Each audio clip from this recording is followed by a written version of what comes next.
La convivencia es una herramienta que permite que los seres humanos conozcan unas normas, unas reglas, unas pautas, aprendan a interactuar, aprendan a cumplirlas, aprendan a llevarlas de alguna manera y tengan una vida de armonía. Como la interacción, como la permanente comunicación, la interrelación entre todos los que integramos la comunidad educativa. Y yo creo que convivencia, como lo dice la misma palabra, es convivir, pero saber convivir, digamos, no solo en una sociedad, sino también con la familia, diferentes comunidades, saber respetar los diferentes pensamientos de las otras personas, las actitudes. Para mí convivencia es la actitud que cada ser humano tiene en la sociedad.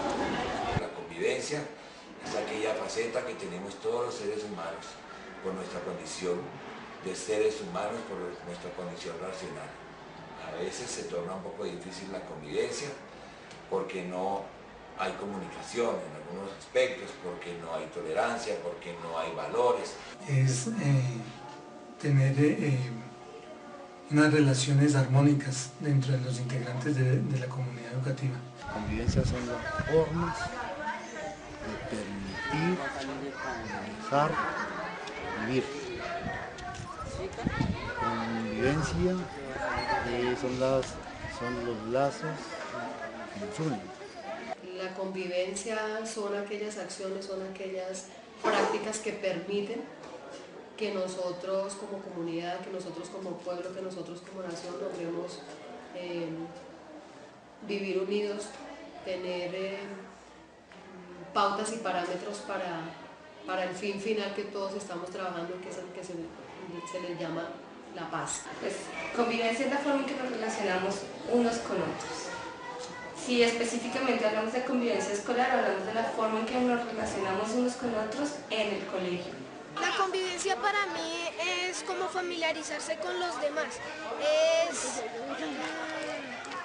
estar con los demás, es como cuando convive una familia, están viviendo juntos, están formando lazos, eso es convivencia para mí.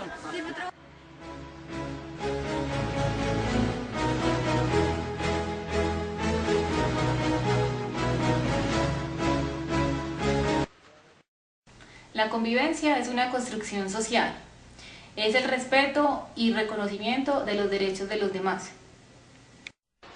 La convivencia es la conducta armoniosa, producto de la práctica de valores, principios, reglas, convicciones y buenas costumbres que construyen las sociedades para garantizar su funcionamiento y la resolución pacífica de sus conflictos.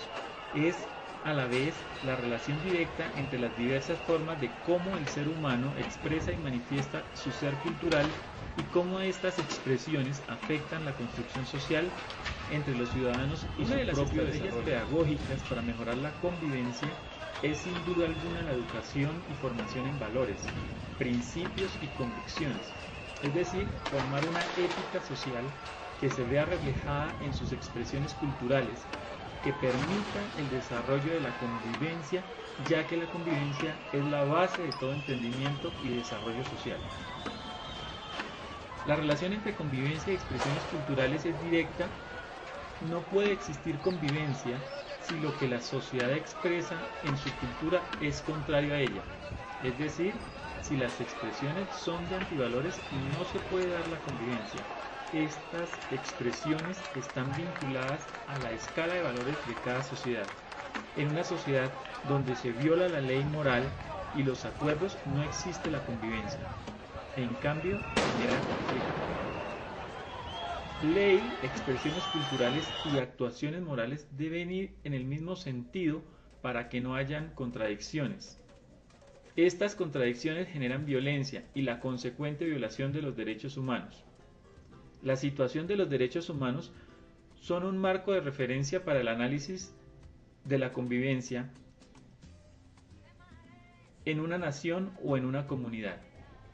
En el caso colombiano, a pesar de que la Constitución política nos brinda un marco amplio de derechos, el significado y el carácter ético de los mismos no ha hecho cuerpo en la cultura colectiva de los colombianos.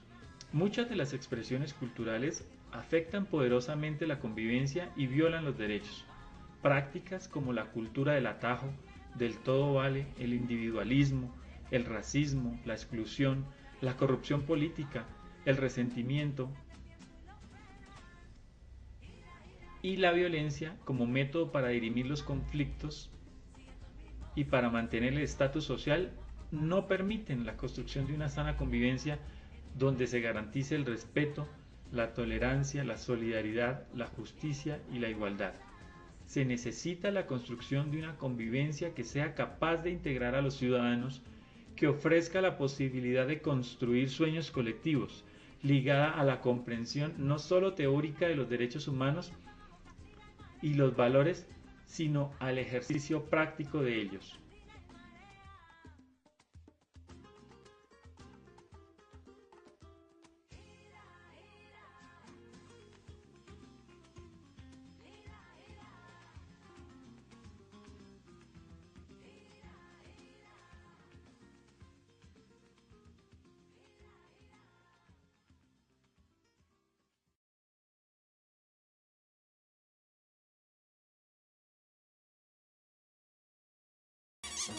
And Dr. Zoidberg. Hooray for Dr. Zoidberg.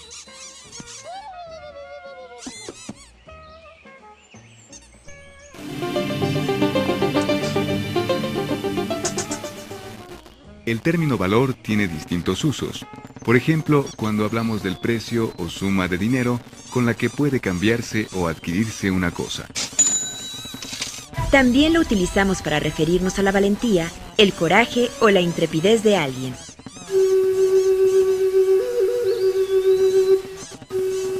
En general, podemos definir valor como la importancia o el significado que le damos a las cosas, así como a las personas y sus actos. En esta ocasión hablaremos concretamente de los valores para la convivencia social, es decir, todas aquellas normas y actitudes a las que como sociedad debemos aspirar como un medio para vivir mejor los unos con los otros. Desde el principio, los hombres se han organizado en grupos y sociedades y han creado y atesorado valores para la convivencia. Buenas tardes, mi nombre es Martín López González, soy estudiante de la especialización en Educación, Cultura y Política de la Universidad Nacional Abierta y a Distancia. Estoy en la residencia de don Carlos Gómez Pimienta, acá en la ciudad de Riohacha. Vamos a tener una charla informal, la temática que vamos a abordar, pues, cómo los cambios sociales y económicos de la localidad afectaron los valores y la convivencia. Ese es el tema que vamos a tocar, don Carlos. Correcto. Esperamos que hablemos un tanto de Riohacha, de las transformaciones que se dieron pues, en la década de los 70, correcto, ampliamente conocida por usted. ¿Y el por qué? Entonces, ¿por qué se dio eso? ¿Por qué se dio eso? Claro. Comencemos con eso, don Carlos. Sí, sí. Pues, gracias Martín, encantado de que estés aquí en mi casa y poder dar un granito de arena al trabajo que estás haciendo y te felicito. Pues bien, esto ha sido un problema, una situación que nos ha estado preocupando y que es real. Como este pueblo, en esa década que tú dices, del 70 al 90, tuvo una transformación, pero una transformación que, nos duele decirlo, fue desastroso en cuanto al impacto que tuvo con gran número de nuestra juventud. Claro que el terreno estaba abonado para que eso se diera, porque nuestra sociedad, Martín, es una sociedad machista. Riohacha, todo el mundo lo sabe, toda la vida fue un centro del contrabando. Nuestros mayores padres, en una u otra forma, se beneficiaban del comercio clandestino, entre comillas, pero un comercio clandestino que iba en redundancia del desarrollo de la familia. Correcto. Correcto. Bueno, hablemos específicamente del contrabando de narcóticos, comúnmente llamado bonanza marimbera, sí, que fue más o menos del 75, 82, 83, 84, del siglo pasado, del siglo anterior, y que yo he venido esbozando una tesis que nos cambió el modelo social. Claro. Vivíamos en una ciudad donde todo el mundo era familia de todo el mundo, Sí, había muy señor. pocos apellidos, y donde los más avanzados de la sociedad eran los estudiantes y los deportistas. Sí, señor. Y los grandes colegios locales como el Liceo Nacional Padilla, la Divina Pastora, eran pues como la meca de los pensadores, de los líderes sociales, y todo el mundo quería ser como ellos. Sí, señor. Hasta mediados de los 70, por allá cuando comienza el narcotráfico, desafortunadamente, y es lo que yo he indagado en mis investigaciones, cambió el modelo social. O sea, al cambiar el modelo social hubo una transformación en los valores y en la convivencia misma. O sea, ¿cómo ve usted eso, don Carlos, eso que yo apunto muy, digamos, desde lo académico? Mira, es que se da un fenómeno importante. Si uno analiza los cuadros que tuvieron ese tipo de negocio, eran completamente jóvenes. Y eran jóvenes con cierta formación. Todos, si no todos, eran bachilleres. Y cuando se da esa oportunidad, entre comillas, de que los gringos analizan nuestro territorio por el clima, por la ubicación geográfica, por la razón de ser nuestro rosado, ¿quiénes son los adalíes, los que llegan a hacerse cargo de ese negocio? Son jóvenes, muchachos que tiraron por la borda su futuro profesional, porque todos eran bachilleres, para meterse en esa aventura del dinero, sin importar qué significaba para la estructura social de este pueblo el entrar en ese negocio tan fatal y tan dañino como es la droga, porque la marihuana, por más que sea, es una droga. Fíjate tú, Martín, que no se quedaron con la marihuana.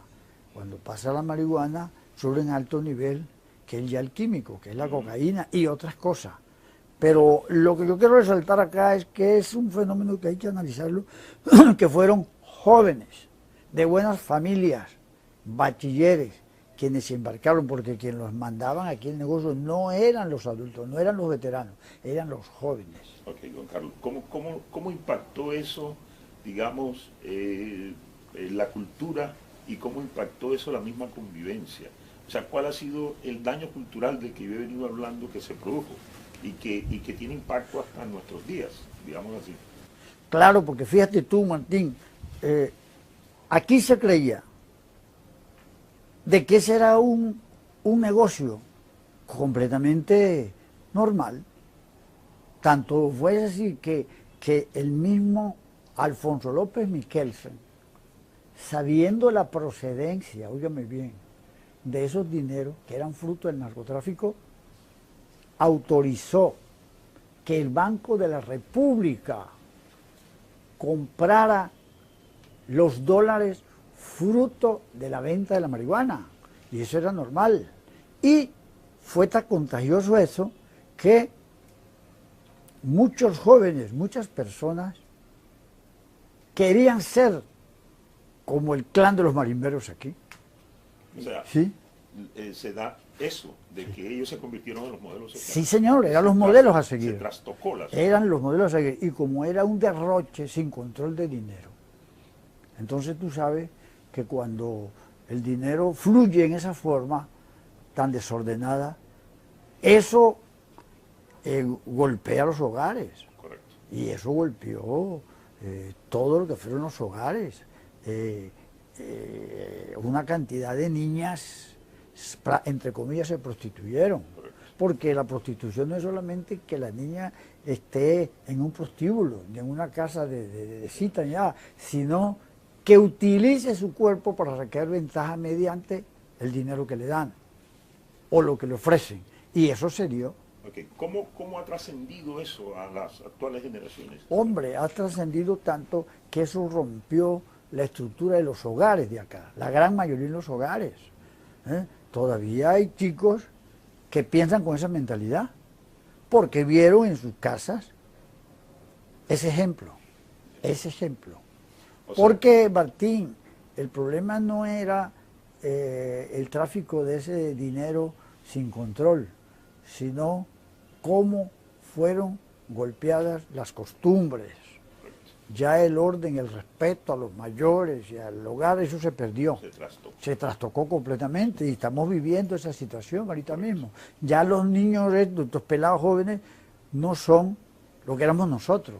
No podía serlo, porque cada época trae su sello, pero eso tuvo como resultado la llegada de la bonanza marimpera. A ver, ¿cómo afectó eso, digamos, la violencia, la criminalidad, los homicidios, digamos, en la localidad? Históricamente, el Guajiro ha sido de temperamento fuerte, históricamente.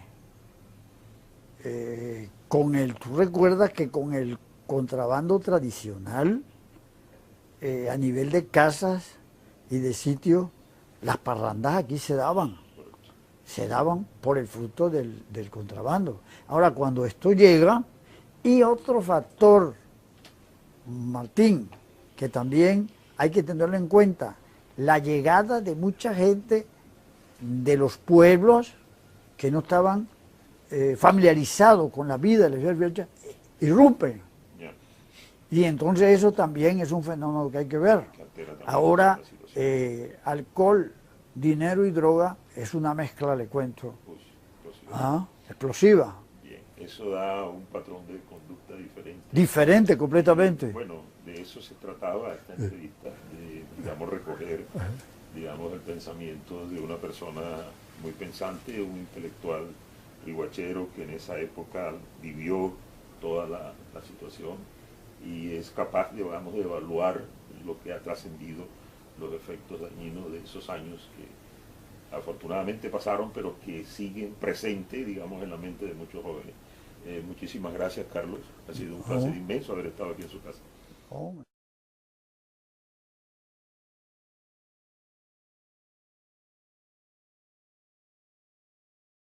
La globalización ha generado un enorme impacto en la cultura de los pueblos, no solamente en la economía y en la vida política, sino también en la cultura.